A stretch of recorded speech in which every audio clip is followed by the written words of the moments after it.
नमस्कार दोस्तों, कैसे हैं आप? होप सभी अच्छे होंगे। अपना Madhya Pradesh admission and information YouTube channel पर आपका फिर से स्वागत है। आज के इस वीडियो के माध्यम से मैं आपके साथ एक और बहुत ही महत्वपूर्ण जानकारी शेयर करने वाला हूं, जो कि एमपीडीटी काउंसलिंग से जुड़ी हुई है। और इस जानकारी को आपको जानना जरूरी है, क्योंकि इस जानकारी को लेकर बच्चों के मन में बहुत सारा कन्फ्यूजन भी है। ये बीटेक कोर्स में एडमिशन को लेकर है। तो जैसे कि मध्य प्रदेश के अंदर एमपीडीटी काउंसलिंग बहुत ही जल्द स्टार्ट होने वाली है।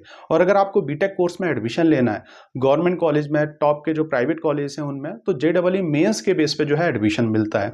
और जब हम अपना स्कोर कार्ड देखते हैं तो जेईई मेंस में अगर आप देखेंगे तो एक तो आपकी सीआरएल रैंक होती है और दूसरा जो है आपकी कैटेगरी रैंक होती है। जैसे कि अगर आप ईडब्ल्यूएस से हैं, ओबीसी से हैं, एससी एसटी से हैं, तो वहां पे जो है कैटेगरी रैंक जो है अलग दे रखी होगी, जो कि कम होती है बेसिकली। तो एमपीडीटी की काउंसलिंग में जो है किस बेस पे एडमिशन मिलता है, इसके बारे में पूरा डिटेल में बात करने वाले हैं। साथ ही साथ बहुत सारे बच्चों के मन में ये भी कंफ्यूजन है कि अगर हमें जैसे कि सीआरएल रैंक पे जो है हमें एडमिशन मिलता है, तो हम जैसे ओबीसी कैटेगरी के हैं, एससी एसटी कैटेगरी के हैं, तो इसका क्या बेनिफिट हमको मिलने वाला है, ये भी आज हम जानने वाले हैं। तो वीडियो बहुत ही महत्वपूर्ण होने वाला है। वीडियो को आप बिना स्किप किए एंड तक जरूर देखिएगा। और अभी तक आपने इस YouTube चैनल को सब्सक्राइब नहीं किया है तो इससे आप जरूर जुड़ जाएं, क्योंकि हमारे YouTube चैनल का स्लोगन ही है, नो बकवास सिर्फ काम की बात। मतलब सिर्फ आपको इन्फॉर्मेशन मिलने वाली है, वो भी सही और सटीक जानकारी। देखिए, मेरा नाम प्रोफेसर अतुल धाकड़ है। मैं खुद मध्य प्रदेश के इंदौर शहर में प्रोफेसर हूँ। 14 साल से जो है मैं टीचिंग कर रहा हूँ। 8-10 साल से जो है बच्चों को काउंसलिंग की इन्फॉर्मेशन प्रोवाइड करा रहा हूँ, उनको सपोर्ट दे रहा हूँ। ऑलरेडी मैंने 500 प्लस वीडियो अपलोड कर रखे हैं, तो आप जाके देख सकते हैं, प्रॉपर तरीके से चीज़ों को समझ सकते हैं, एनालिसिस कर सकते हैं और अपने लिए एक अच्छी ब्रांच का, एक अच्छे कॉलेज का, एक अच्छे कोर्स का सिलेक्शन कर सकते हैं। और डेफिनेटली आपने ये सब चीज़ें कर पाई तो आप एक अच्छी जॉब ले पाएंगे। आपके जो भी गोल्स हैं, जो टारगेट कर रखे हैं, उनको अचीव कर पाएंगे और अपने माँ बाप का नाम रोशन कर पाएंगे, उनके लिए कुछ कर पाएंगे, इस देश के लिए कुछ कर पाएंगे। मेरा सिर्फ यही मकसद है। तो देखिए, अगर आपकी कुछ भी क्वेरी है, कुछ भी आप मुझसे पूछना चाह रहे हैं, ये मेरा व्हाट्सअप नंबर भी है, कॉन्टैक्ट नंबर भी है, ये मेरा पर्सनल नंबर है। तो इस पर मुझे व्हाट्सअप पर मैसेज कर सकते हैं, कॉल कर सकते हैं। मैं आपको तुरंत रिप्लाई ना करूं तो आप पैनिक ना हो। देखिए, हर बच्चे का मैं रिप्लाई इवनिंग में, मतलब शाम के टाइम करता हूं, कॉल भी करता हूं। तो अगर आप जैसे मुझे कॉल करेंगे, मैं पिकअप नहीं कर पाऊं, तो डेफिनेटली आप धैर्य रखें, आपको रिटर्न कॉल आ जाएगा और आप जो भी चीज़ मुझसे पूछना चाह रहे हैं उसकी जानकारी आपको मिल जाएगी। बस आपको ट्रस्ट करना होगा और इस यूट्यूब चैनल से आपको जुड़ना होगा। जैसे ही मध्य प्रदेश के अंदर एमपीडीटी काउंसलिंग स्टार्ट होगी तो उसके काउंसलिंग की शेड्यूल की जानकारी, फर्स्ट राउंड का रजिस्ट्रेशन कब से होगा, choice pairing, merit list, allotment, reporting कैसे करना है, कौन कौन से डॉक्यूमेंट्स लगने वाले हैं। इसके अलावा सेकेंड राउंड में अगर आप जाना चाह रहे हैं तो किस गवर्नमेंट कॉलेज में, किस प्राइवेट कॉलेज में कितनी सीटें खाली हैं, इसका भी आपको अपडेट, इसका भी जो है आपको सपोर्ट मिलने वाला है। सीएलसी राउंड के लिए हम जाएं कि नहीं जाएं, सभी कोर्सेज के लिए, ऐसा नहीं है सिर्फ बीटेक कोर्स के लिए, बी फार्म हो गया। इसके अलावा जैसे कि हमने बात किया लेटरल एंट्री के थ्रू जो एडमिशन्स होता है, MBA, MCA, M Tech, UG, PG, जितने भी टेक्निकल कोर्सेज हैं, सभी कोर्सेज के लिए आपको सपोर्ट मिलने वाला है। और काउंसलिंग के बाद भी जो है हम आपको मदद करने वाले हैं। आपका जो भी करियर गाइडेंस हम प्रोवाइड कराएंगे प्रॉपर तरीके से। आपने जो भी गोल टारगेट कर रखे हैं उनमें हम आपको सहयोग देने वाले हैं। तो जुड़ जाइए और प्लीज़ आप सिर्फ वीडियो को देखा ना करें, लाइक करें, सपोर्ट करें, सब्सक्राइब करें, क्योंकि आपके एक लाइक करने से, सब्सक्राइब करने से वीडियो और लोगों तक पहुंच पाएगा और डेफिनेटली वो लोग भी जो है काउंसलिंग के बारे में जान पाएंगे। तो मेन हमारा मुद्दा है कि एमपीडीटी की काउंसलिंग में सीआरएल रैंक या कैटेगरी रैंक क्या काउंट होती है। तो देखिए, एमपीडीटी की काउंसलिंग में बेसिकली सीआरएल रैंक काउंट होती है। अब आप मुझसे बोलोगे कि सर आप ये कैसे बोल सकते हो, तो डेफिनेटली अगर आप एमपीडीटी की वेबसाइट पर जाएंगे तो वहां पे एक रूल बुक होती है। हर साल ये रूल बुक रिलीज होती है और उसमें जो है सभी चीजें मेंशन होती हैं।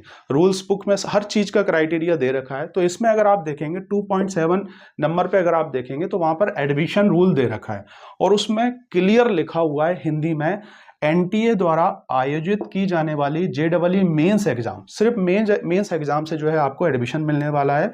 मेंस एग्जाम की ऑल इंडिया रैंक क्लियर लिखा हुआ है। ऑल इंडिया रैंक मतलब सीआरएल रैंक के आधार पर बीटेक में प्रवेश दिया जाएगा।